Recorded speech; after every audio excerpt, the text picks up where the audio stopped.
सो आज के इस लेक्चर में हम Newton's laws of motion start करेंगे। मैकेनिक्स पढ़ने के लिए या फिजिक्स को ढंग से समझने के लिए Newton's laws of motion essential है।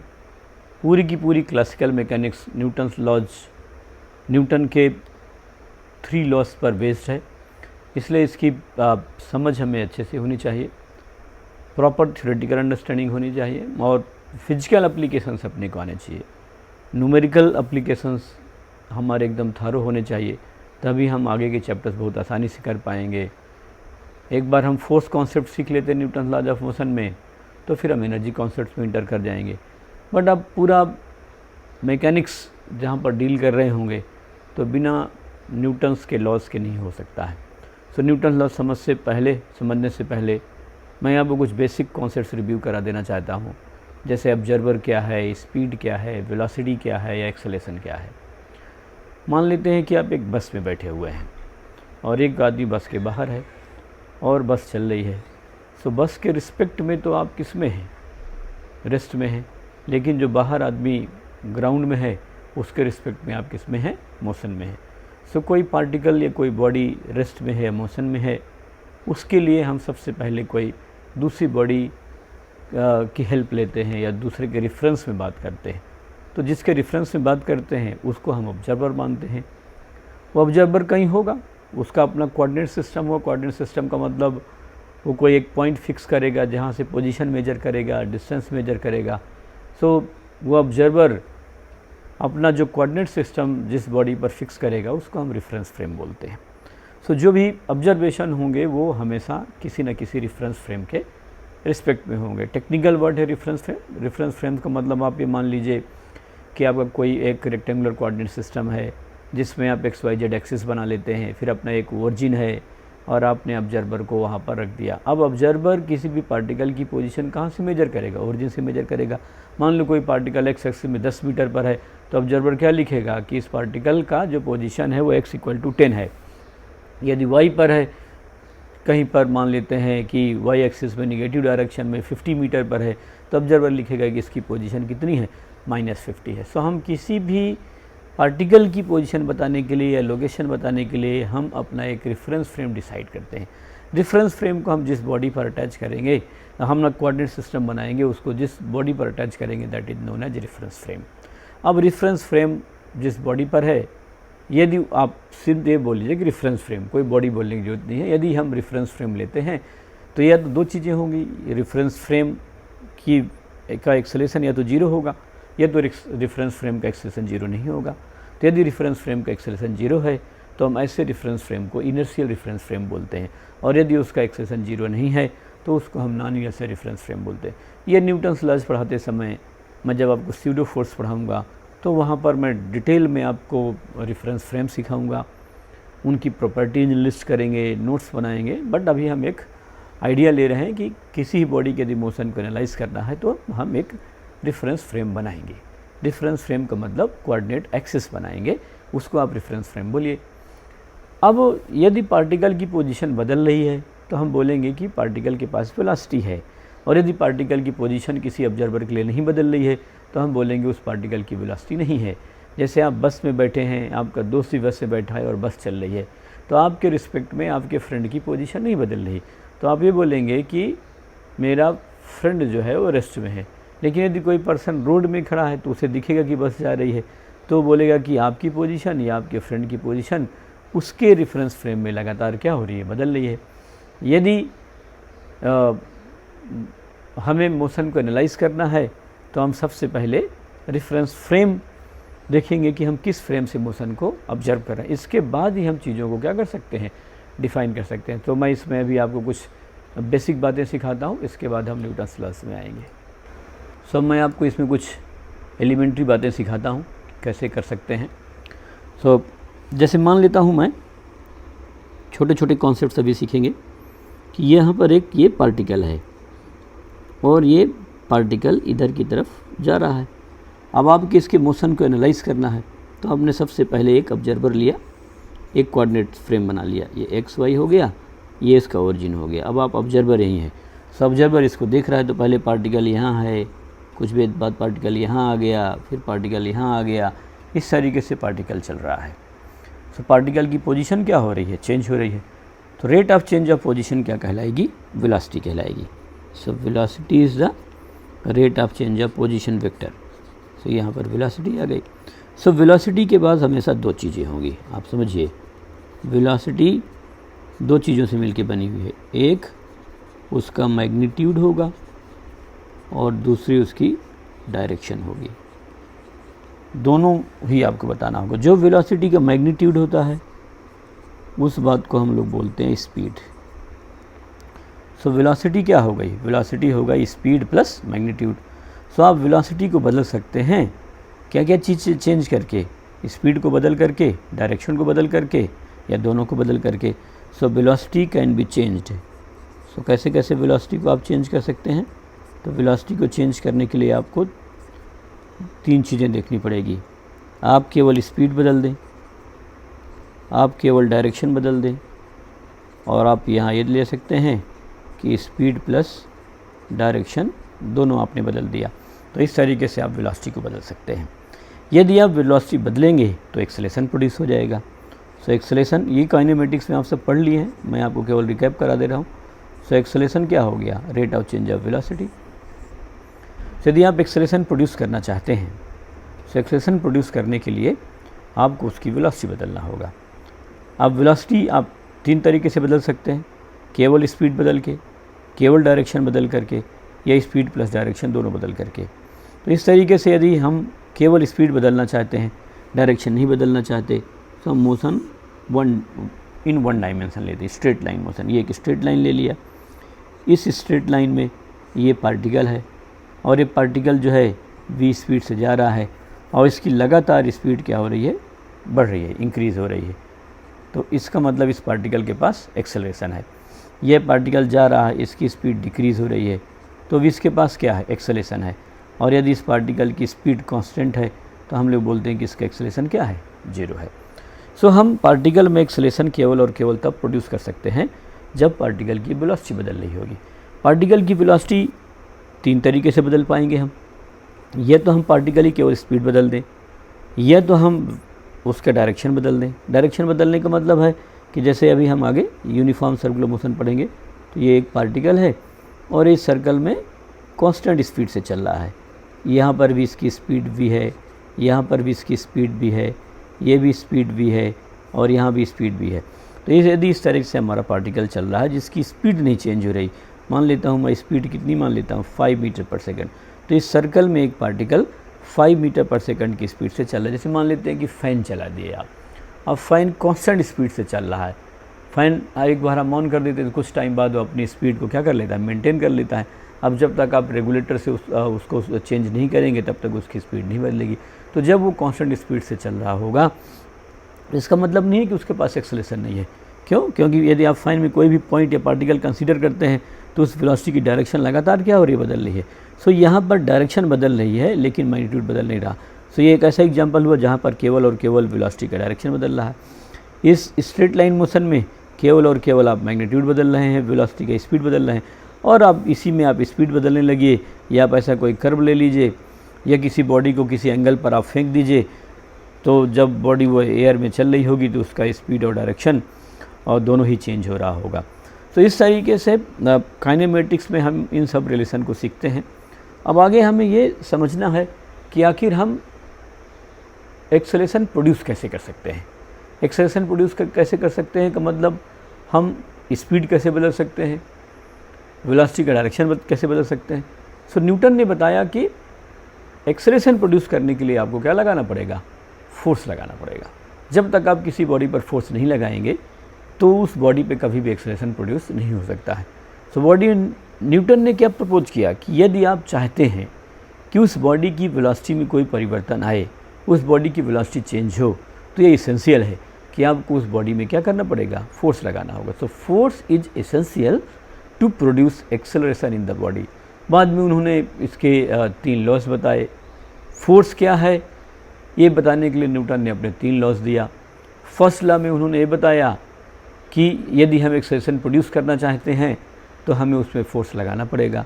सेकंड लॉ में न्यूटन ने ये बताया कि हम कितना एक्सेलरेशन प्रोड्यूस करना चाहते हैं तो हमें कितना फोर्स लगाना पड़ेगा। यदि हम 1 मीटर पर सेकंड का स्क्वायर का एक्सेलरेशन प्रोड्यूस करना चाहते हैं किसी बॉडी में, तो मेरे को इतना एक्सेल फोर्स चाहिए। यदि मैं 10 मीटर पर सेकंड स्क्वायर का एक्सेलरेशन प्रोड्यूस करना चाहता हूँ तो मेरे लिए फोर्स की रिक्वायरमेंट ये होगी। तो फर्स्ट लॉ ये बताता है नो फोर्स नो एक्सेलरेशन। यदि आप फोर्स नहीं लगाएंगे तो एक्सेलरेशन प्रोड्यूस नहीं होगा। तो ये एक तरह का कॉज एंड इफेक्ट हो गया। यदि आप बॉडी की वेलोसिटी बदलना चाहते हैं, एक्सेलरेशन प्रोड्यूस करने का मतलब यदि आप बॉडी की वेलोसिटी बदलना चाहते हैं तो आपको फोर्स लगाना पड़ेगा। सेकंड लॉ ये बताता है कि कितना एक्सेलरेशन प्रोड्यूस करने के लिए आपको कितनी फोर्स की ज़रूरत होगी, तो वो जो है मैग्नीट्यूड कैलकुलेट करता है। और न्यूटन ने अपना एक लॉ दिया जिसको हम लोग थर्ड लॉ बोलते हैं। सो थर्ड लॉ में न्यूटन ने ये बताया कि फोर्स कभी भी एग्जिस्ट अकेले आइसोलेटेड एग्जिस्ट नहीं करेगा, फोर्स हमेशा पेयर में होगा। यदि हमारे पास दो बॉडीज़ हैं, बॉडी ए एंड बी, और यदि बॉडी ए बॉडी बी पर फोर्स लगाती है तो बॉडी बी भी क्या करेगी, ए बॉडी पर फोर्स लगाएगी। यदि आप ज़मीन पर खड़े होते हैं तो आप ज़मीन पर नीचे की ओर फोर्स लगाते हैं तो ज़मीन भी आप पर ऊपर की ओर फोर्स लगाती है। आप टेबल में खड़े होते हैं तो टेबल में आप नीचे की तरफ फोर्स लगाते हैं तो टेबल आपको ऊपर की तरफ फोर्स लगाता है। तो ये जो हमें पेयर मिलेगा इसको न्यूटन ने एक्शन रिएक्शन पेयर बोला। तो इस तरह की सारी बातें हम आगे पढ़ेंगे। इनकी सिस्टमेटिक स्टडी न्यूटन के पहले गैलीलियो ने किया था, और जो न्यूटन का फर्स्ट लॉ है वो गैलीलियो का ही लॉ ऑफ इनर्शिया कहलाता है। सो मैं आपको एक एक छोटी छोटी बेसिक बातें समझाता चला जा रहा हूँ। तो सबसे पहले है यहाँ पर हमारा न्यूटन्स लॉज ऑफ मोशन में इनर्शियल रेफरेंस फ्रेम। सो न्यूटन्स लॉज समझने के पहले सबसे पहले हम रेफरेंस फ्रेम पढ़ लेते हैं। ये मैंने आपको पहले समझा दिया कि रेफरेंस फ्रेम क्या होता है। सो रेफरेंस फ्रेम के लिए ये मैंने बताया कि जैसे आपको किसी भी बॉडी की स्टडी करना है तो आप अपने कोऑर्डिनेट एक्सिस बनाएंगे। तो मैं रेक्टेंगुलर कोऑर्डिनेट एक्सिस बना लेता हूँ, एक्स वाई, आप चाहें तो आप जेड भी बना सकते हैं। ये इसका ओरिजिन हो गया। अब आपका कहीं ऑब्जर्वर है, मान लेते हैं कि आपने ऑब्जर्वर को यहीं रख दिया। अब ये कोई एक पार्टिकल मान लिया, so this is your particle, जिसको हम लोग बॉडी बोलेंगे, पॉइंट बोलेंगे, so this is your particle. अब आप इस पार्टिकल की क्या करना चाहते हैं, स्टडी करना चाहते हैं। सो ये जो आपका सिस्टम है इसी को हम लोग क्या बोल रहे हैं, रेफरेंस फ्रेम बोल रहे हैं। सो किसी की भी आप कोई भी यदि स्टडी आप स्टार्ट करते हैं तो आप सबसे पहले अपना रेफरेंस फ्रेम डिसाइड करेंगे उस, और आपका एक ऑब्जर्वर होगा। सो किसी एक ऑब्जर्वर का अपना क्या हो गया, रेफरेंस फ्रेम हो गया। सो मैंने यही बताया कि इनर्शियल रेफरेंस फ्रेम क्या होता है। यदि हमारा एक रेफरेंस फ्रेम है उसका एक्सेलरेशन 0 है तब तो क्या कहलाएगा, इनर्शियल कहलाएगा। ये मैं आपको आगे डिटेल में पढ़ाऊँगा। और यदि उसका एक्सेलरेशन 0 नहीं है तो क्या कहलाएगा, नॉन इनर्शियल कहलाएगा। सो दो तरह के फ्रेम हो सकते हैं, एक इनर्शियल रेफरेंस फ्रेम और एक non inertial reference frame. Acceleration 0 कब होगा, मैंने आपको क्या बताया कि उसकी वेलोसिटी क्या हो, कांस्टेंट हो। और एक्सेलरेशन नॉन 0 कब होगा, जब उसकी वेलोसिटी क्या हो रही होगी, बदल रही होगी। तो यदि ऐसा हम रेफरेंस फ्रेम लें जो या तो रेस्ट में हो या कांस्टेंट वेलोसिटी से चल रहा हो तो वो इनर्शियल रेफरेंस फ्रेम कहलाएगा। और ऐसा एक रेफरेंस फ्रेम जिसका अपना एक्सेलरेशन नॉन 0 हो वो क्या कहलाएगा, नॉन इनर्शियल रेफरेंस फ्रेम कहलाएगा। एक बात अपने को बहुत गहराई से समझ के चलना है कि न्यूटन्स के जो लॉज हैं वो केवल और केवल इनर्शियल रेफरेंस फ्रेम में ही क्या होते हैं, वैलिड होते हैं। सो अब देखिए, a reference frame in which Newton's laws hold is called an inertial reference frame. All reference frame moving with constant velocity relative to an inertial frame are also called inertial reference frame. तो ये भी क्या कहलाते हैं, inertial reference frame ही कहलाते हैं। Next हमें आप इसमें अभी आगे देखना है कि हम मास किसको बोलते हैं। सो हमें कुछ बेसिक चीज़ों की ज़रूरत पड़ेगी न्यूटन लॉ समझने के लिए। तो हम यहाँ पर मास भी डिफाइन कर रहे हैं। आप मास भी चाहें तो न्यूटन लॉ से डिफाइन कर सकते हैं। सो हम मास को एक सेपरेट क्वांटिटी के रूप में डिफाइन करेंगे। सो हम जब क्लासिकल फिजिक्स पढ़ रहे होते हैं, क्लासिकल फिजिक्स, न्यूटनियन मैकेनिक्स, या आप सिंपली मैकेनिक्स बोलें क्योंकि हम जो है रिलेटिविटी थ्योरी तो अपने लेवल पर अभी कंसीडर कर नहीं रहे हैं।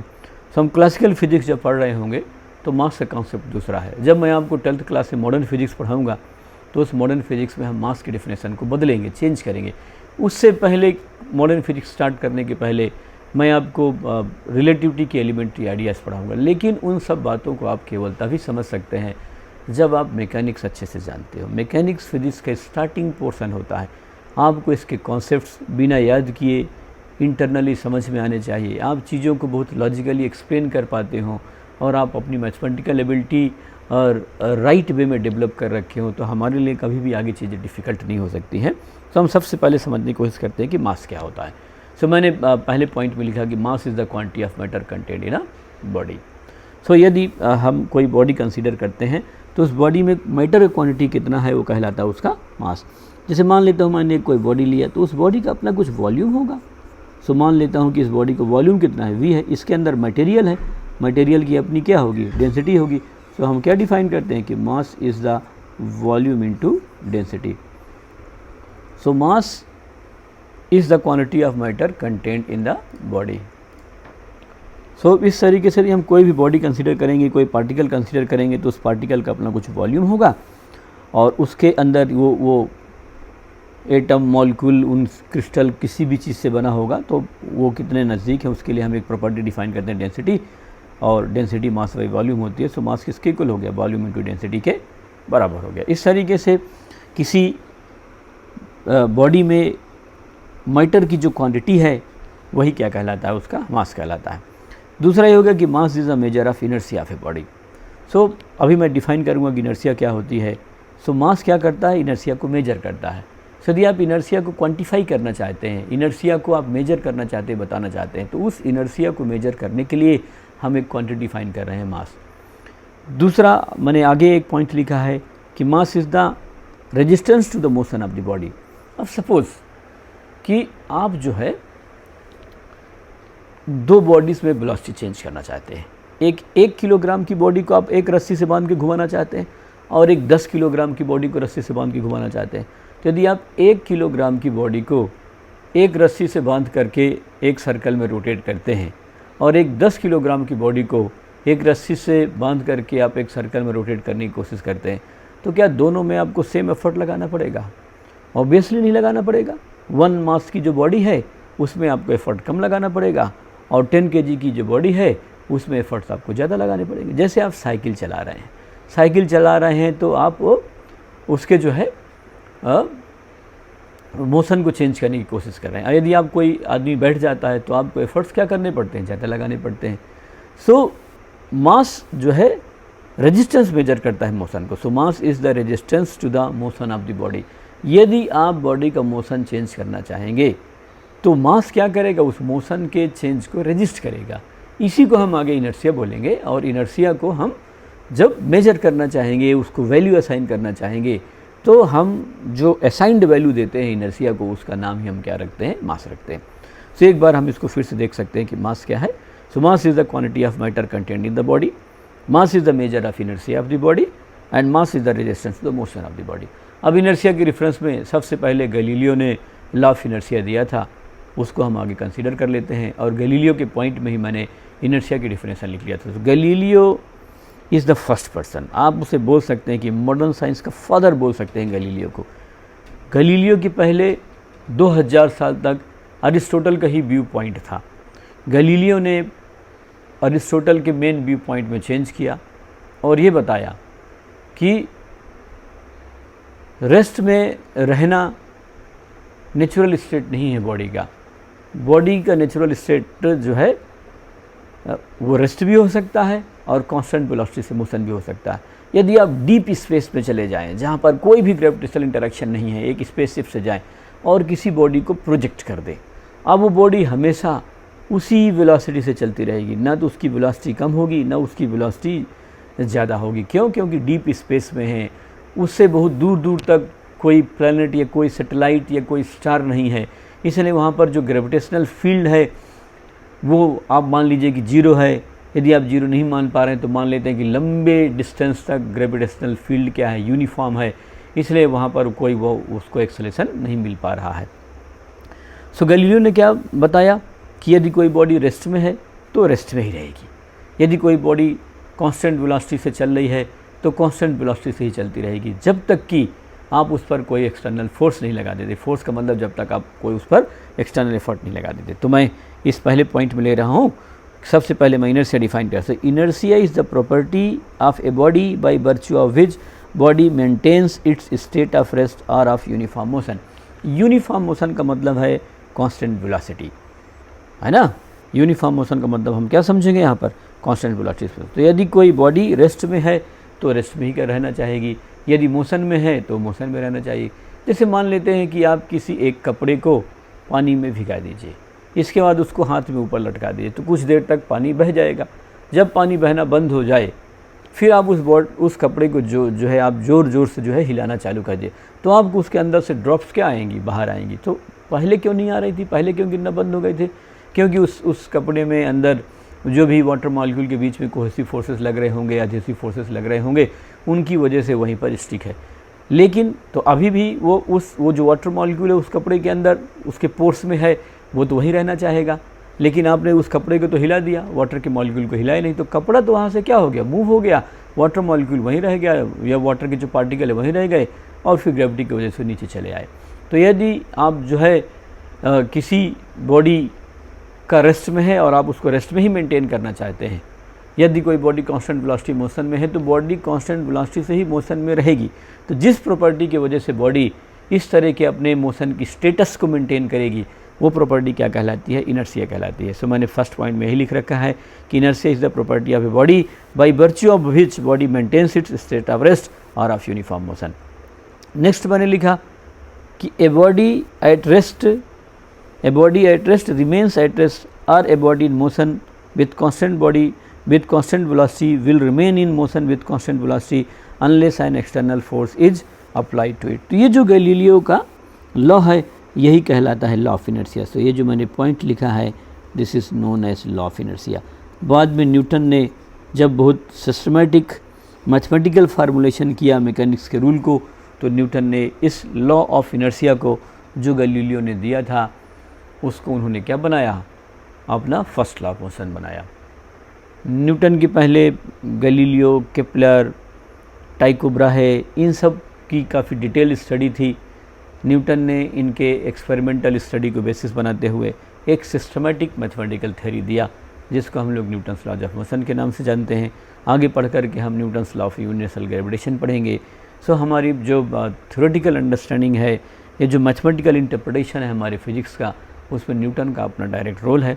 तो मैंने इस बेसिक पार्ट में अपने को 3 चीज़ें बताई कि रेफरेंस फ्रेम क्या होता है, किसी बॉडी के मोशन को एनालाइज करने के लिए आप अपना कोऑर्डिनेट एक्सिस बनाते हैं, वो कोऑर्डिनेट एक्सिस किसी बॉडी पर फिक्स करते हैं, तो बॉडी विद कोऑर्डिनेट एक्सिस वह अपना रेफरेंस फ्रेम कहलाएगी। जिस बॉडी में कोऑर्डिनेट एक्सिस है, यदि उस बॉडी का एक्सेशन 0 है तो हम ऐसे रेफरेंस फ्रेम को इनर्शिया रेफरेंस फ्रेम बोलेंगे। और जिस बॉडी में हमने अपने कोऑर्डिनेट एक्सिस को फिट कर रखा है, जिसका नाम हमने टेक्निकल नाम जिसका हमने रेफरेंस फ्रेम रखा है, और यदि उस बॉडी का एक्सेशन 0 नहीं है तो वो नॉन इनर्शिया रेफरेंस फ्रेम कहलाएगा। ये मैं बड़ी डिटेल में आपको आगे पढ़ाऊँगा, इस पर क्वेश्चन लगाना सिखाऊँगा। हम लोग 2 तरह के क्वेश्चन करेंगे, इनर्शिया रेफरेंस फ्रेम से भी और नॉन इनर्शिया रेफरेंस फ्रेम से। सो आगे चल करके आपको बहुत सारी बेसिक बातें मैं डिस्कस करूँगा और हम बिना याद किए चीज़ों को सीख जाएंगे। मैकेनिक्स बहुत ही सिस्टमेटिक सब्जेक्ट होता है। नेक्स्ट इसमें मैंने आपको मास बता दिया कि मास क्या होता है। सो मास बताने के लिए मैंने 3 बहुत इंपॉर्टेंट पॉइंट कंसीडर किया कि mass is the quantity of matter content in the body, mass is the measure of inertia of the body and mass is the resistance to the motion of the body.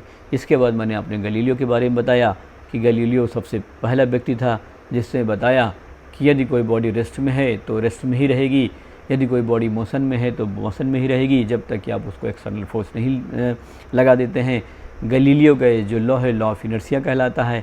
और inertia क्या होती है मैंने आपको बता दिया कि किसी बॉडी की ये इनहेरेंट प्रॉपर्टी है जिसके कारण बॉडी अपने स्टेट ऑफ रेस्ट या स्टेट ऑफ मोशन को क्या करती है, मेंटेन करती है। अब मैं आपको न्यूटन्स के लॉज पढ़ाना चाहता हूँ।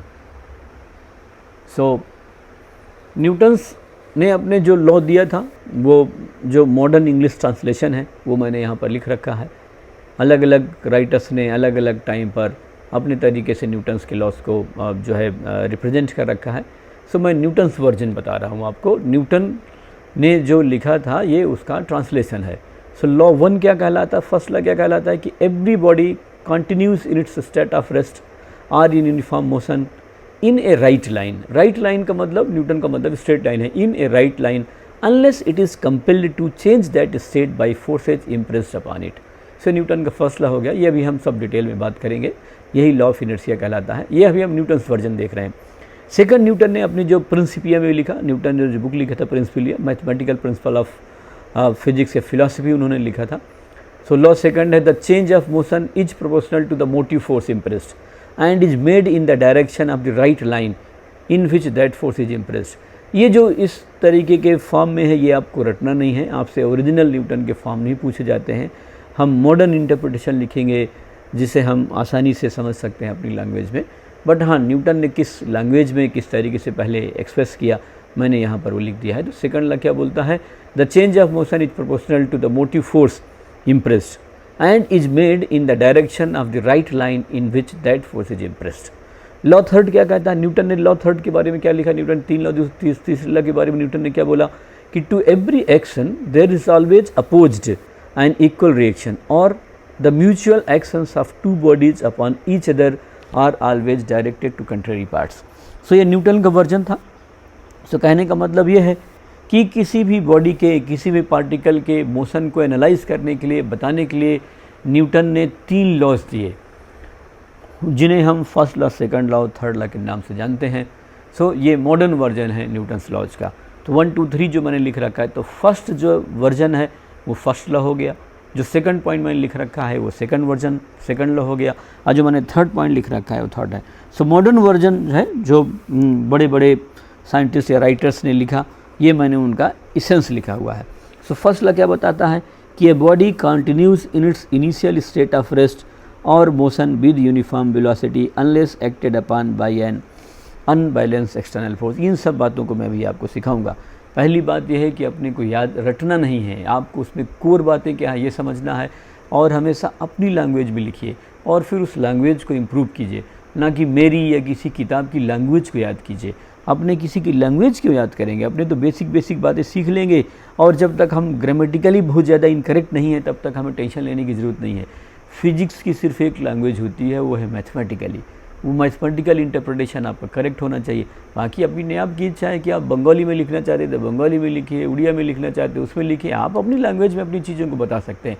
बट हम अपना स्टैंडर्ड करिकुलम में, क्योंकि हमारा इंग्लिश मीडियम है, तो हम उसी को जो है डिस्कस करना चाहते हैं। सो मैं आपसे ये अर्ज करूँगा या आपको समझाऊँगा, इंस्ट्रक्ट करूँगा कि आप चीज़ों की अंग्रेजी याद करने में टाइम मत ख़राब कीजिए, आप उनके कोर बातों समझिए। तो पहले लॉ की कोर बात क्या है कि a body continues in its initial state of rest. Initial state क्या है, या तो बॉडी रेस्ट में है या तो मोशन में है, और मोशन में भी कैसे, यूनिफॉर्म वेलोसिटी का मतलब कांस्टेंट वेलोसिटी से, तो ये उसी में रहेगी जब तक कि हम बाहर से कोई फोर्स नहीं लगा देते हैं। सेकंड लॉ क्या कहता है कि जब आप बॉडी पर फोर्स लगाएंगे तो एक्सेलेरेशन प्रोड्यूस होगा। So the acceleration of a body is inversely proportional to its mass and directly proportional to the resultant force exerted upon it. तो ये जो लॉ दो चीज़ें बताया कि ये जो है इनवर्सली प्रोपोर्शनल टू मास है, और यही बताया कि ये डायरेक्टली प्रोपोर्शनल टू फोर्स है। सो ये क्या हो गया, this is proportional to F/m। अब मैं इससे प्रोपोर्शनलिटी कांस्टेंट 1 ले लेता हूँ और F/m लगा देता हूँ, और इसको क्रॉस मल्टीप्लाई कर दूंगा तो F किसके इक्वल होगा, m इंटू ए के इक्वल होगा। कुछ राइटर इक्वल लिखते हैं कि acceleration is equal to force by mass, कुछ राइटर इसको प्रोपोर्शनल लिखते हैं। जो प्रोपोर्शनल लिखते हैं वो यहाँ पर प्रोपोर्शनलिटी कांस्टेंट 1 लगा देते हैं। सो दोनों तरह की चीज़ें एक्सेप्टेबल है। यदि लिखा है कि प्रोपोर्शनल तो प्रोपोर्शनल लगा देना है, यदि लिखा है इक्वल तो आपको इक्वल लगा देना है।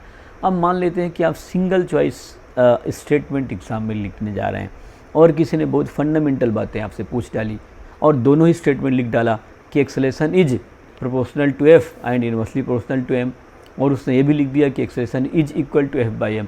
तो फिर आप वहाँ प्रोपोर्शनल वाली बातें ले लेना, क्योंकि मैथमेटिकली हम इसको ऐसे लिखते हैं और प्रोपोर्शनलिटी कांस्टेंट को 1 मान लेते हैं। उसे मैंने आपको सेकंड लॉ बता दिया। थर्ड लॉ क्या कहता है कि फोर्सेज ऑलवेज आकर इन पेयर्स।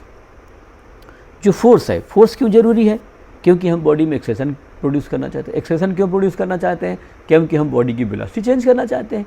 यदि हम बॉडी की वेलोसिटी चेंज नहीं करना चाहते हैं तो फर्स्ट लॉ हो गया कि बॉडी रेस्ट में है तो रेस्ट में रहेगी, कांस्टेंट वेलोसिटी से मोशन में है तो कांस्टेंट वेलोसिटी से मोशन में रहेगी। लेकिन यदि आप उस रेस्ट को या कांस्टेंट वेलोसिटी के स्टेटस को चेंज करना चाहते हैं तो आपको फोर्स लगाना पड़ेगा। अब वो फोर्स किस पर डिपेंड करेगा, ये सेकंड लॉ हो गया, कितना फोर्स लगाना होगा। तो ये उसका क्वांटिफिकेशन हो गया कि F equal to m into A. आपको ज़्यादा एक्सेलेरेशन प्रोड्यूस करना है तो आपको ज़्यादा फोर्स लगाना होगा, आपकी हैवियर बॉडी है तो आपको ज़्यादा फोर्स लगाना होगा, ये बता दिया। दूसरा, अब हम थर्ड लॉ क्या बताता है, उस फोर्स के नेचर को बताता है कि फोर्सेस ऑलवेज आकर इन पेयर्स। आप जो है कभी भी सिंगल फोर्स प्रोड्यूस नहीं कर पाएंगे। यदि आपके पास ये पार्टिकल A है और ये पार्टिकल B है, यदि इस पार्टिकल A में इस पार्टिकल B पर एक फोर्स लगाया FBA, FB का मतलब क्या हो गया, force on B by A, तो ये पार्टिकल भी इस पर अपोजिट डायरेक्शन में फोर्स लगाएगा, तो F on A by B. तो यदि हम इस फोर्स को बोल दें कि एक्शन है, तो मैं इस फोर्स को बोलूँगा ये रिएक्शन है। तो ये फोर्स हमेशा जो है पेयर में ही एग्जिस्ट होगा। ऐसा नहीं हो सकता है कभी भी कि ए ने बी पर फोर्स लगाया हो लेकिन बी ए पर फोर्स नहीं लगाया हो। ये न्यूटन्स का थर्ड लॉ है, बड़ा ही इंपॉर्टेंट लॉ है। इसमें से कोई न्यूमेरिकल नहीं लेंगे। न्यूमेरिकल कैलकुलेशन के लिए न्यूटन ने सिर्फ एक लॉ दिया है, और वो कौन सा है? Second law. सो तीनों लॉ क्या क्या बताते हैं, मैं अभी आपको आगे सिस्टमेटिक एक एक स्लाइड के थ्रू समझाने की कोशिश करता हूँ। अपने को बेसिक फंडामेंटल बातें सीखना है, इसको रटना नहीं है। फिर भी मैं आपको PDF स्लाइड्स दे दूँगा, जिससे आप अपनी कॉपी में नोट्स बनाना चाहें। आप इस स्लाइड्स के प्रिंट आउट निकाल करके नहीं रखेंगे, आप एक कॉपी बनाएंगे और उस कॉपी में अपने हाथ से लिखेंगे। हम जब हाथ से लिखते हैं तो हमारा ब्रेन उसको परमानेंट मेमोरी में डाल देता है। So that is known as active learning. और फिजिक्स, मैथमेटिक्स या कंप्यूटर साइंस पढ़ने के लिए आपको एक एक्टिव लर्नर होना होगा। आप पैसिव लर्नर हो करके उनको नहीं सीख सकते हैं। तो ठीक है, मैं आपको ये सब बातें प्रोवाइड कर सकता हूँ, आप वीडियो को पॉज करके उसके नोट्स बना सकते हैं, लेकिन आप इन बातों को समझिए कि एक तो हमें अननेसेसरी चीज़ों को रटना नहीं। हाँ, इनिशियल स्टेट में यदि हमारी लैंग्वेज स्किल उतनी बढ़िया नहीं है तो आप जैसा लिख पाते हैं वैसा लिखिए, बाद में अपनी लैंग्वेज को इम्प्रूव कर लीजिए, लेकिन अपने कोर कॉन्सेप्ट को लिखना सीखिए। तो मैंने आपको न्यूटन के मॉडर्न व्यू पढ़ा दिया, अब मैं आपको एक एक चीज़ें स्लाइड्स के थ्रू समझाऊंगा। तो सबसे पहला है न्यूटन्स लॉज ऑफ मोशन में Newton's first law of motion. So first law क्या क्या बताता है, ये मैंने आप जो है 4 पॉइंट लिख रखा है। ये आपको ऑब्जेक्टिव में ट्रू फॉल्स क्वेश्चन सेलेक्ट करने में कौन सा सही है कौन सा गलत है इसके लिए। ऐसा नहीं कि न्यूटन्स फर्स्ट लॉ के मेन 4 कॉन्सेप्ट्स हैं, हो सकता है एक ही बात को मैंने 4 तरीके से लिख रखा हो। ये इसलिए कि आप जब कोई ऑब्जेक्टिव अटेम्प्ट कर रहे हो तो उसके ऑप्शंस पढ़ते समय आपको डाउट नहीं होना चाहिए। तो फर्स्ट लॉ क्या बताता है कि फर्स्ट लाइन ने ये बताया लॉ ऑफ इनर्शिया कि यदि बॉडी रेस्ट में है तो रेस्ट में ही रहेगी, और यदि बॉडी की वेलोसिटी क्या है, कांस्टेंट है, तो उस बॉडी की वेलोसिटी क्या रहेगी, कांस्टेंट रहेगी। कब तक रहेगी? जब तक बॉडी में फोर्स क्या है, 0 है।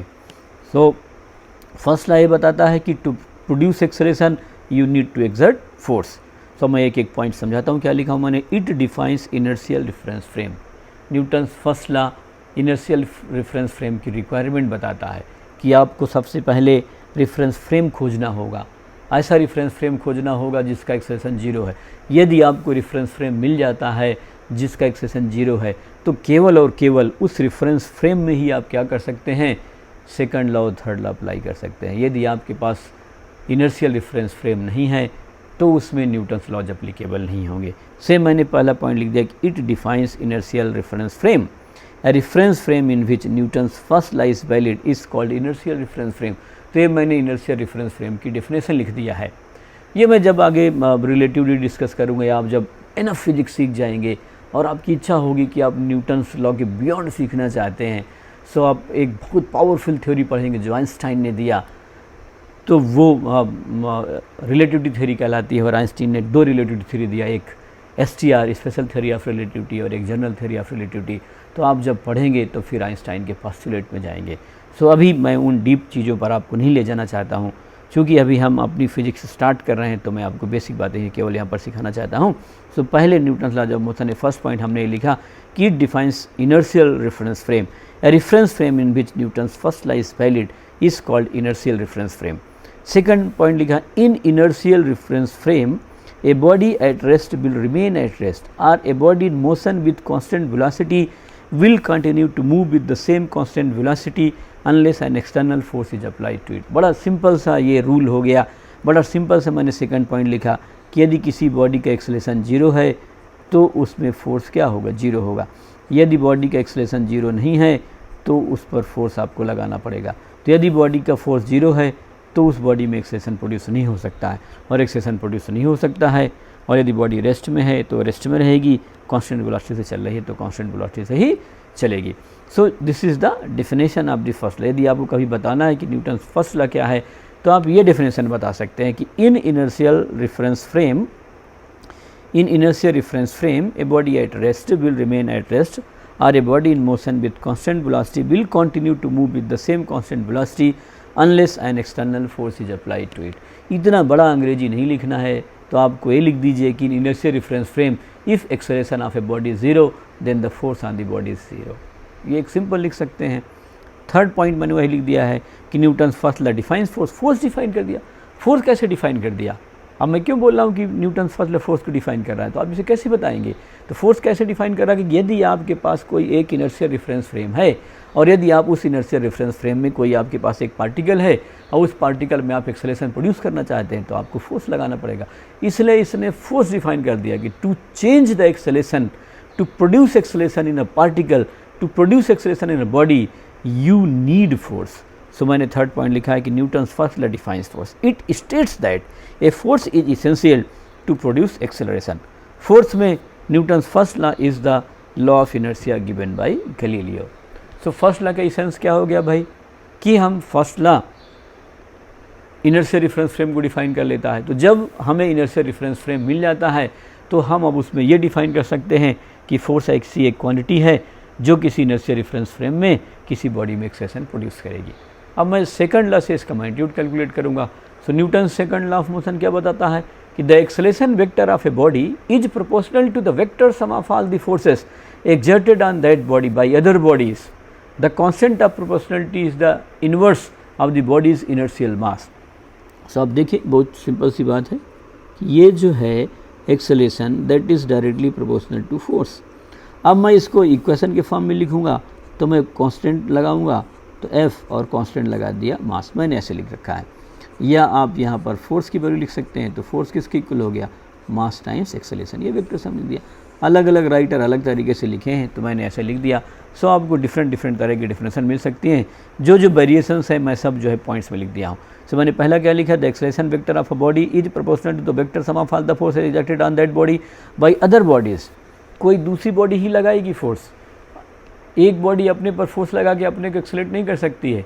आप अपना बेल्ट पकड़ करके ऊपर उठाएंगे तो आप अपना बेल्ट पकड़ के अपने आप को ऊपर नहीं उठा सकते हैं, वो आपकी पोजीशन में चेंज नहीं कर पाएगा क्योंकि वो फोर्स इंटरनल है। सेकंड मैंने क्या लिखा, the rate of change of momentum of a body is equal to the force acting on the body. ये वैसे ओरिजिनल स्टेटमेंट है, न्यूटन ने ऐसे ही बताया था, बट मॉडर्न राइटर इस तरीके से लिखते हैं। सो मैं सबसे पहले आपको मोमेंटम बताता हूँ कि मोमेंटम क्या होता है। The product of mass and velocity of the body is called momentum. ये भी हम आगे पढ़ेंगे, कंजर्वेशन लॉज पढ़ेंगे, अपने आप में बड़ा इंपॉर्टेंट क्वांटिटी होती है।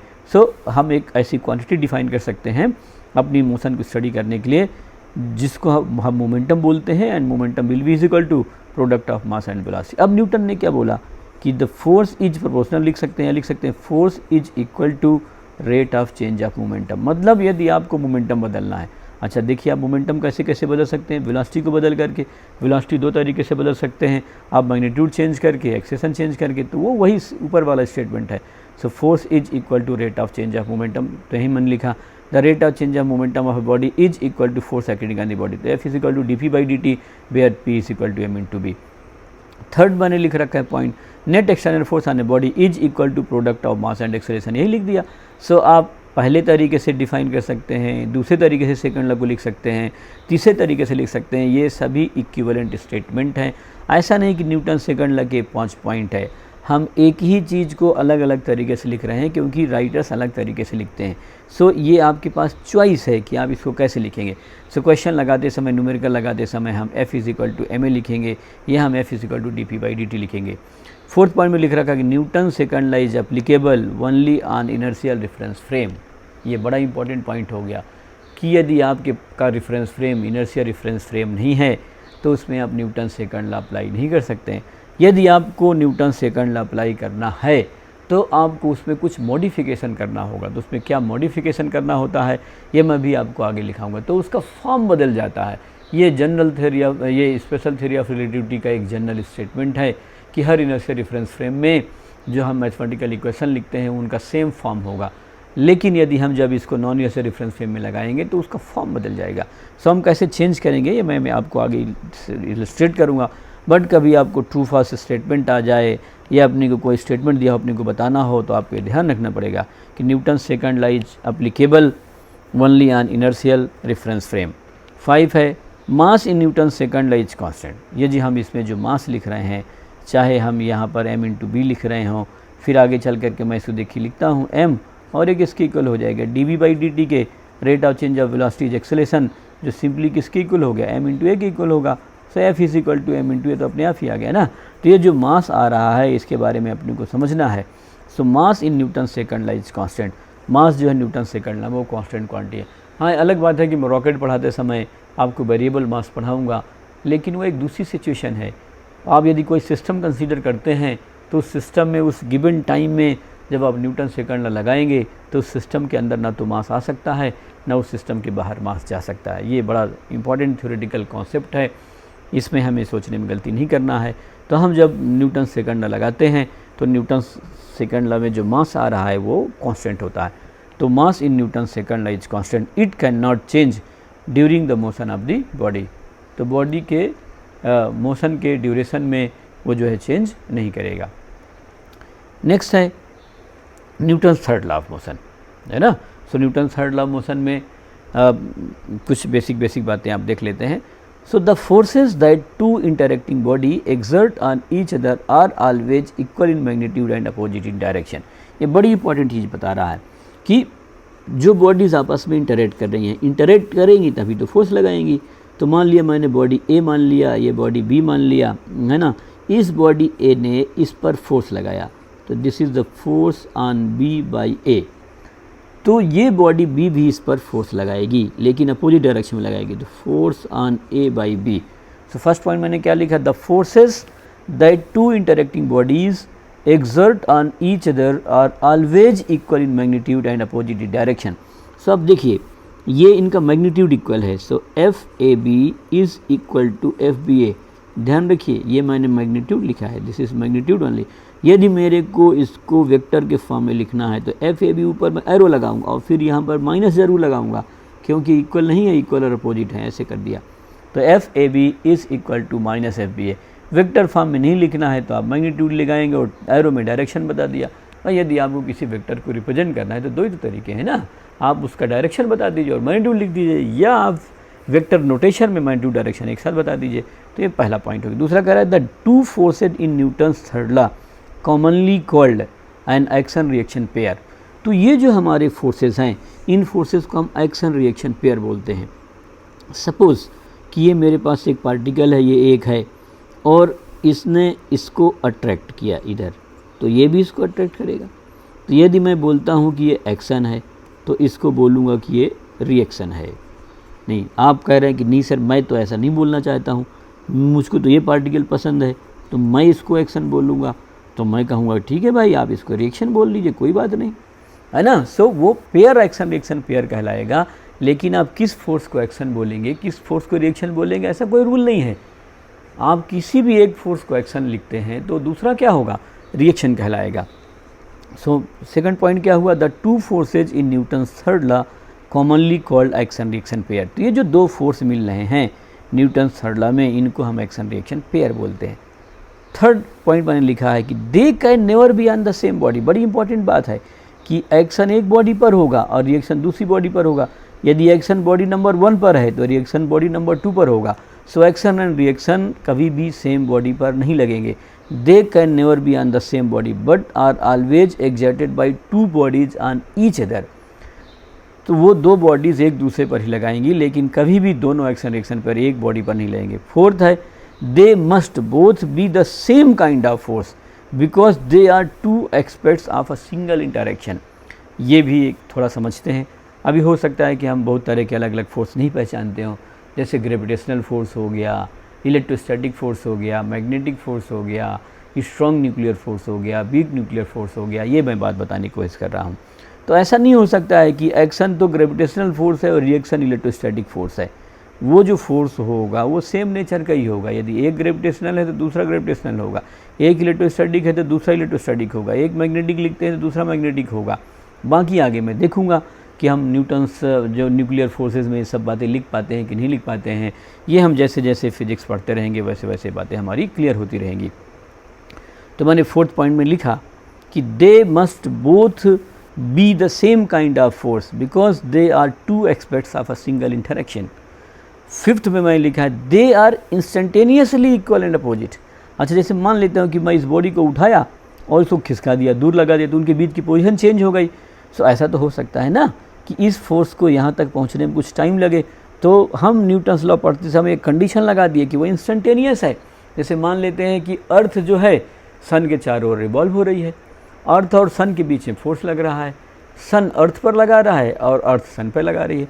अब अर्थ की वेलोसिटी वजह से उसकी पोजीशन तो बदल गई, तो फोर्स जो है वो अभी आगे ग्रेविटेशन पढ़ते समय पढ़ेंगे कि वो उस लाइन पर ही लग रहा है, तो उसकी लाइन बदल गई। जैसे मान लेता हूँ मैं कि मैं थोड़ा सा इसको इलस्ट्रेट करने की कोशिश कर रहा हूँ, ये हमारा सन हो गया और ये अर्थ है।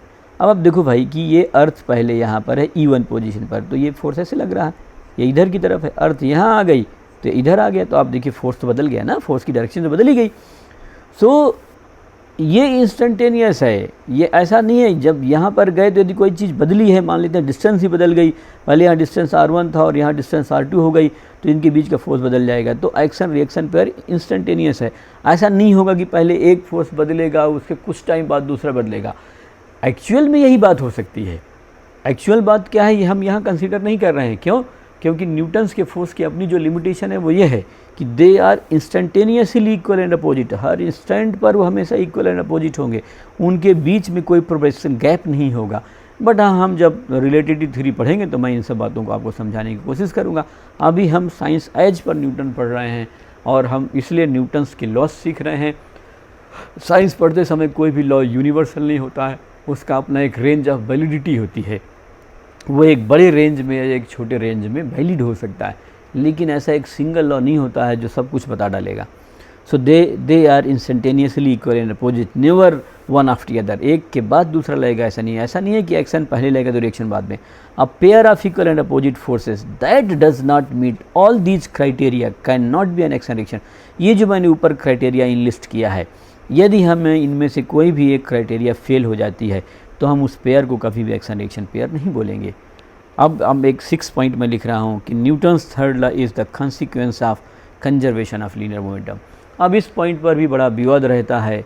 कुछ राइटर लिख देते हैं कि conservation of linear momentum Newton third law की वजह से है, कुछ ये लिख देते हैं कि न्यूटन थर्ड लॉ जो है कंजर्वेशन ऑफ लीनियर मोमेंटम की वजह से है। हम वॉइस वर्सा लिखना चाहते हैं कि ठीक है, यदि आपको लगता है कि Newton third law conservation of linear momentum का कंसिक्वेंस है तो आप इसे सही मानिए। यदि आपको ये लगता है कि न्यूटन थर्ड लॉ से हम conservation of linear momentum prove कर सकते हैं तो ये उसका कंसिक्वेंस हो गया, तो आप लिख सकते हैं। इन रियलिटी जो मैं समझता हूँ तो मैं तो यही मानता हूँ कि Newton third law is the consequence of conservation of momentum. Conservation of momentum हम वहाँ पर भी लगा सकते हैं जहाँ पर हमारा थर्ड लॉ फेल हो जाता है। तो ये अभी हम डिटेल में अभी हम डिस्कस नहीं करेंगे। न्यूटन थर्ड लॉ पढ़ते समय, न्यूटन लॉ पढ़ते समय हमारी यहाँ पर कोई ज़रूरत नहीं है। तो मैं आपको इसका एक प्रूफ बताने की कोशिश करता हूँ, है ना। तो आप ये समझिए, जैसे मैं एक ये सिस्टम मान लिया, ये मेरा एक सिस्टम है और ये आइसोलेटेड सिस्टम है। आइसोलेटेड सिस्टम का मतलब है कि ये जो है किसी भी आउटर वर्ल्ड से इंटरेक्ट नहीं कर रहा। आउटर वर्ल्ड से इंटरेक्ट नहीं कर रहा तो इस फोर्स में बाहर से फोर्स की वैल्यू क्या है? 0 है। अब इस सिस्टम के अंदर दो हमने पार्टिकल कंसीडर कर लिया, एक पार्टिकल 1 ले लिया, एक पार्टिकल 2 ले लिया। पार्टिकल 2 ने इसको अट्रैक्ट किया तो दिस इज़ फोर्स ऑन 1/2। तो ये भी क्या करेगा? पार्टिकल 2 भी इसको ऐसे अट्रैक्ट करेगा। सो इट इज़ F21 आ गया। अब न्यूटन थर्ड लॉ क्या बोलता है कि जो F12 है, F12 का मतलब force on 1/2 that will be is equal to minus of F21। ये मैंने बताया, ये न्यूटन थर्ड लॉ है कि फोर्स इक्वल एंड अपोजिट होंगे। अब आप ज़रा समझिए, मैंने आपको एक चीज़ बताई थी कि जो F है वो dp/dt के बराबर है। सो F12 जो होगा वो किसके इक्वल होगा?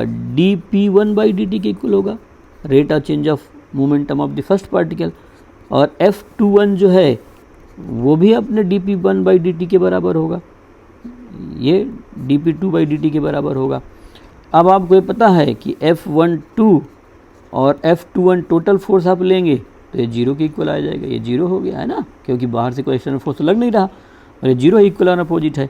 अब आप जब इसको यहाँ लिखेंगे सो dp1/dt प्लस dp2/dt लिख दिया और ये इज इक्वल टू 0 है। सो यहाँ हो गया d/dt p1 प्लस p2।